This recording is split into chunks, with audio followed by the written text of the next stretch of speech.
जय श्री कृष्ण। कार्तिक शुक्ल पक्ष अष्टमी तिथि को गोपाष्टमी के रूप में मनाया जाता है। इस दिन भगवान श्री कृष्ण ने गौचारण लीला आरंभ की थी।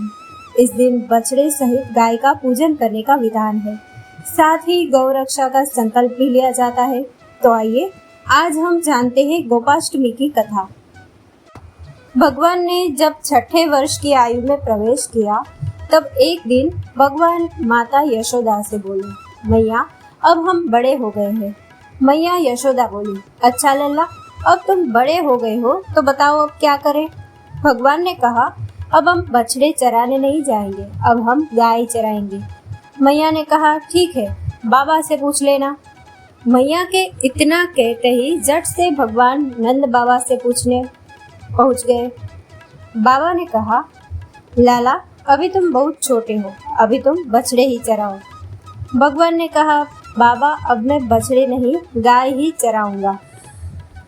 जब भगवान नहीं माने तब बाबा बोले, ठीक है लाल, तुम पंडित जी को बुला लाओ, वह गौचारण का मुहूर्त देखकर बता देंगे। बाबा की बात सुनकर भगवान झट से पंडित जी के पास पहुँचे और बोले, पंडित जी आपको बाबा ने बुलाया है, गौचारण का मुहूर्त देखना है। आप आज ही का मुहूर्त बता देना, मैं आपको बहुत सारा माखन दूंगा। पंडित जी नंद बाबा के पास पहुंचे और बार बार पंचांग देखकर गणना करने लगे। तब नंद बाबा ने पूछा, पंडित जी क्या बात है, आप बार बार क्या गिन रहे हैं।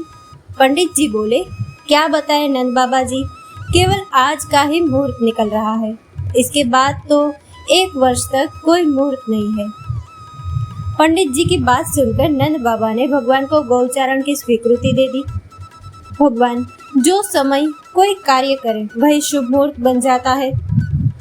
उसी दिन भगवान ने गौचारण आरंभ किया और वह शुभ तिथि थी कार्तिक मास में शुक्ल पक्ष अष्टमी। भगवान के गौचारण आरंभ करने के कारण यह तिथि गोपाष्टमी कहलाई।